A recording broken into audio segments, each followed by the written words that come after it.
Hello, this is Vivica Williams, and you're watching Head to Head. On January 6th, Ukraine received a document granting independence to its Orthodox Church. The road to receiving this Tomos was long and fraught with obstruction from Russia. And today we're talking about the importance of this historic event, the path to get there, and what's ahead. To know more, we welcome to the studio Ruslan Khalikov, religious studies scholar. Hello, and thank you for coming to see us today. Hi.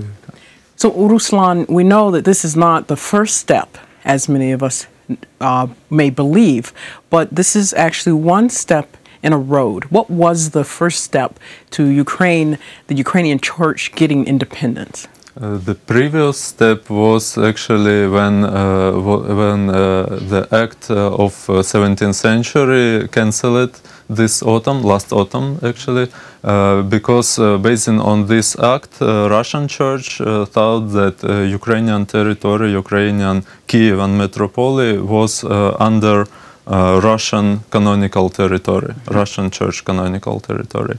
So and after this act was cancelled, the Constantinople Church became again a mother church to Ukrainian Orthodox Church, and that's why they received back the right to give Ukrainian Church independence, to give Autocephaly. So it was previous. It was also not the first step, because the first step has been made a lot centuries ago, when the Kievan metropolis has been established on these territories, because the Kievan metropolis and the Ukrainian Orthodox community has a long history. It is not created, not appeared today or yesterday. It's been a long struggle, actually, and for the Ukrainian church to receive this recognition. Yes. And so what we saw last autumn was that first real official step coming from Istanbul of showing that, yes, we will give Ukraine this independence. Yes, they stated that they have right to do this, and today they realized this right. So we have Ukrainian church, this new established Ukrainian church has this Tomos about Autocephaly, about church independence, but there are a lot of steps which they should do in the future. Right, because this is only, in a sense, the beginning. This is only the beginning, and now we know in December, Metropolitan Epiphanius was selected as the head of the new church. So now what comes next? Ukraine has received the Tomos. What comes next? There are two ways in the future. One is for Ukrainians, because still we have two big churches in Ukraine, Orthodox churches. One is connected with Russian church, and one is this Autocephaly church. So they should find some kind of common ground, because people have to choose. Yes, churches have to choose. People have to choose which church they want to. People have to choose church, and church hierarchs have to find common ground to make some dialogue, because a lot of people think that it is a kind of issue, and it could make some conflict situations in Ukraine. So they should find kind of dialogue, and in this case we will have a peaceful process of integration, or maybe at least existing of two churches in Ukraine. It is not a crucial problem for secular state. Maybe it is issue for Orthodox states to have two churches, but for secular state it is not so crucial issue. And if they will have a peaceful like coexistence, it will be nice also. But the the extreme or maybe absolute aim is to unify these two churches, of course. And the second part is communication of this new church with other Orthodox churches in the world. So we have first, these are kind of things that will go at the same time, is rectifying the churches in Ukraine. Inside Ukraine, who will remain, which churches they have to decide, and then how they will communicate and interact with each other. And then we have this other component that you're saying is on an international level. Yes, it's international level because it's like the state maybe. If you have the state, you have internal politics and foreign. So this part of foreign affairs of this church, because other representatives of other Orthodox churches from the world have to decide if they recognize this new church, because we know that the Russian church for today they are not ready to recognize this church, and maybe some other churches will also have issues with this recognizing this new church, because some Orthodox Church have problems like between Russia and Ukraine. Right. Well, for example, Serbian Church, yes, they have this issue with Macedonian or Cherdogorian churches, communities. So if they recognize Ukrainian church, automatically Montenegro church say, hey, we also need to have this autocephaly. So they maybe they will have problems, issues with this recognizing.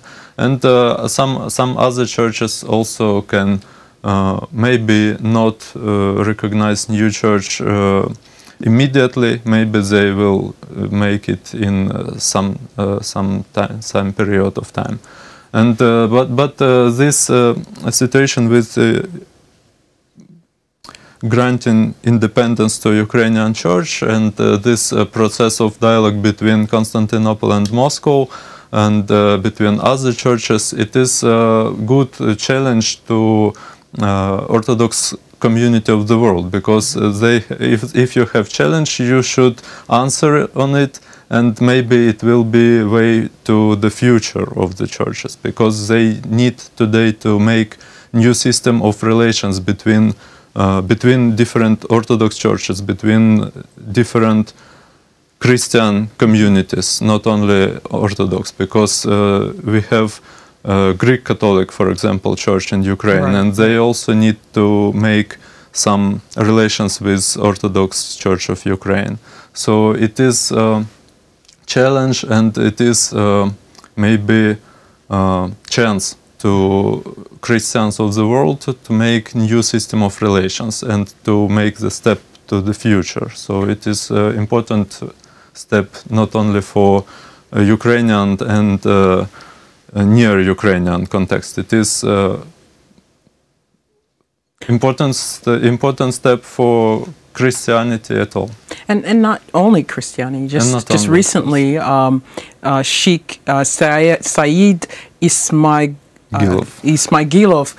recognized the church and congratulated the church on this, and hoped to be able to immediately start looking at interreligious dialogue between the two religions. So it is a case of a sense of recognizing almost like a new state or a new country in the world. It's a new entity in the world that must be recognized or not, and work out the relations.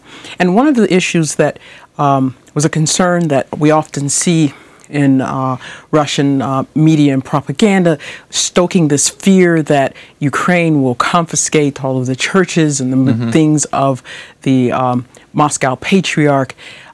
So let's set the record straight. Can you tell us how this will happen? Not how this will happen, but what the process is for churches and their buildings and ownerships? Yes, some of buildings of the church buildings are in their owner is the state, Ukraine, for example, is ancient church buildings like monasteries and monuments of architecture of Ukraine. So, if, for example, Lavra, Kievan Lavra, and Pochaev Lavra, Saint Sophia Cathedral, and Mikhailivsky Cathedral, and other, and Andreevska Church, for example, and a lot of churches, they have been took from the church by Soviet regime, and until today they are not returned to the churches, and the owner of these buildings is the state, and the state can give this building to one church or to other church. So if the state will think that, for example, this church is better to give ecumenical patriarch or maybe to Kievan metropolitan, they can do this. But some other churches are owned by local communities. For example, in the village or in the cities, new churches, new church buildings, they are under the local community. And if this local community was in jurisdiction of Moscow Patriarchy, if they like to become under this new church, Ukrainian church, they should make some decision, community decision, and to go to this new church. For today, it's like maybe. It's about 20 parishes so far that have not decided. 20, it's about 40 maybe. I was going to say, now it's at this point about more than 20 have decided to move. But more than 20 is almost nothing. No, for Ukrainian thousands of churches, it is not a crucial problem and apocalypse for churches. And it's issue for Ukraine to make this process of decision to change community, to change church, when community changes its church, because we don't have official membership of members of community in Orthodox Church. All people who come to church and pray are they members of community, as a participant. They don't. So many churches have like paid tithes. You on a membership roll. You know. Yes, only some people maybe who established this community. They have official connecting with community, and of course the priest. But when community wants to change this situation and to go to other church, they should make. They'd have to make some decision as a community. They should provide council, their local council, and to make this decision. And in this local council, not only priests and few people take part, but also other people. And the issue is to understand who is the member of community and who is just a guy who came and said, I am a member of community. But in Ukrainian parliament, there is a project of new law which should regulate this situation. It is not perfect, but it is some step to this way. Well, thank you so much for being with us and giving us an idea of what's next on the road. Thank you. Thank you. And that was Ruslan Khalikov, religious studies scholar here in Ukraine. Thank you for watching and stay tuned with UATV for more.